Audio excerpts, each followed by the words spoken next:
This is an interpretation of what the Starbucks logo might look like from the rear.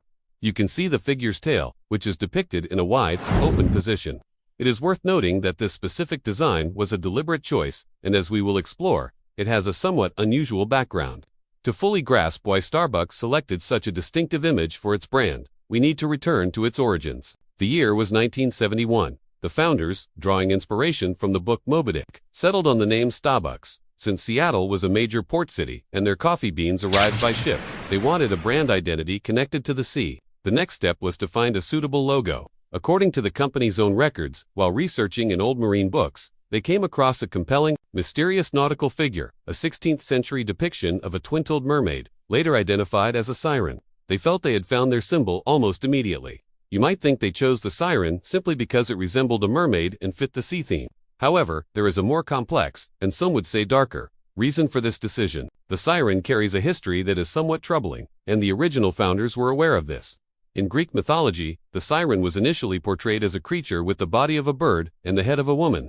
Over time, its depiction changed to a female figure with wings and bird-like feet. It continued to evolve, sometimes taking on the characteristics of a dragon-like beast, before finally becoming the mermaid-like creature we recognize today. Despite these different appearances, the core nature of the siren remained the same. They were seductive and dangerous.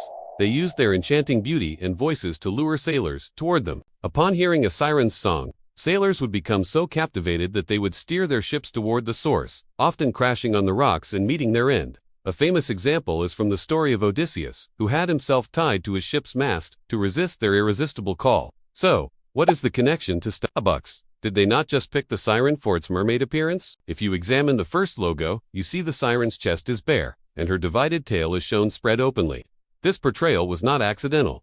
The founders intended for people to see Starbucks, to smell its coffee, and to feel a powerful desire for it. Just as sailors could not resist the call of the sirens, the creators of Starbucks wanted you to find their coffee impossible to resist. This is not just guesswork. The former chairman and CEO, Howard Schultz, has written that the early siren, bare-breasted and Rubenesque, was meant to be as alluring as the coffee itself. As the company expanded, they encountered a practical issue. This suggestive bare-chested figure was considered too provocative, especially when enlarged for use on their delivery trucks. By adjusting the artwork to be more modest, Starbucks was able to display the logo publicly without causing offense. Over the following 2 decades, the logo was gradually made even more conservative. Yet through all these changes, one element has always been central: the siren. In fact, the company holds such an attachment to this figure that in 2008, they temporarily brought back the original, bare-breasted logo.